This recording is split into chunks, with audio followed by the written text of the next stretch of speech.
Ezért néz ki minden Bavasbaú ipari padló úgy, mintha vonalzóval húzták volna. A csarnoképítés nem áll meg a szerkezetnél és a lemezelésnél. A Bavasbaúnál az ipari padló kivitelezése is házon belül történik, méghozzá ugyanazzal a csapattal, akik immár 15 éve dolgoznak velünk. Őszintén hány csarnoképítő cég mondhatja el magáról, hogy ugyanaz a padlócsapat dolgozik vele 15 éve? Tudjuk, hogy a csarnok szíve a padló, és annak minden millimétere a betonon múlik. Éppen ezért kritikus pont a csarnoképítésben, hogy jó csapatra bízzuk az ipari padló kivitelezését, mert ez olyan, mint a foci, hiába csapatjáték, mindig a bírója az utolsó szó. Ha elrontják a padlót, a megrendelő dühös lesz, teljes joggal, és csúszik minden.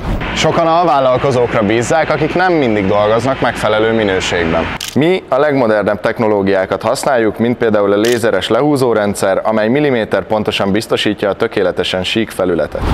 Ne feledd, a csarnokod értéke a padlónál kezdődik, úgyhogy te se bízz meg bárkit betonozással. Ha stabil alapokra akarsz építeni, Bavas!